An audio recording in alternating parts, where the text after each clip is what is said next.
From the Newstalk ZB newsroom, this is Newsfix. In this update, police confirm last night's fatal brawl in Gisborne did not involve rival gangs. One person's been arrested and investigations are continuing into the altercation on Elgin's Lytton Road that left 2 men dead and 3 others in hospital. A 45-year-old man and a 21-year-old man are both in a serious but stable condition with suspected stab wounds. A 30-year-old man's in a critical condition in the intensive care unit. Police are stationed at Gisborne Hospital where access to the emergency department's being managed.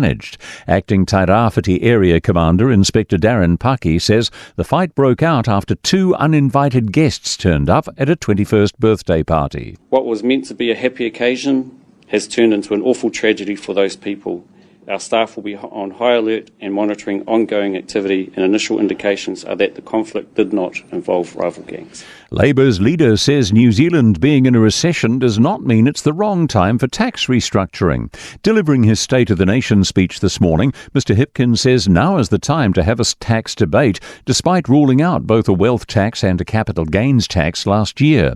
Mr Hipkins acknowledges times are tough economically, but says we also need to think about a better future. And that better future is one in which New Zealand workers can actually enjoy the benefits of their hard work. Increasingly, we hear from Kiwis that they're working harder and harder and harder, and they're not really experiencing the sort of progress that they would like to. The Prince and Princess of Wales say they're enormously touched by the kind messages they've received since Catherine's cancer diagnosis was made public.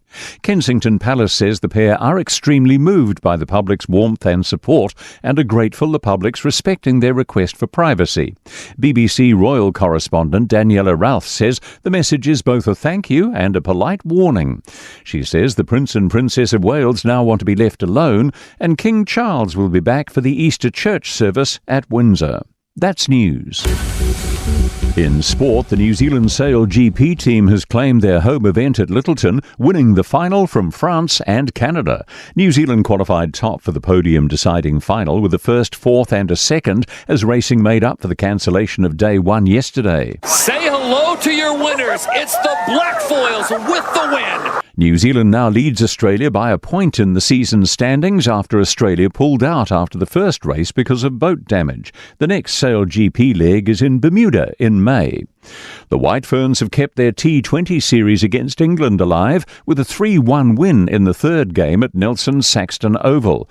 Captain Sophie Devine anchored New Zealand's 155 for 3 batting first before England was restricted to 152 for 8. Game 4's in Wellington on Wednesday. That's sport. I'm Joe Gilfillan.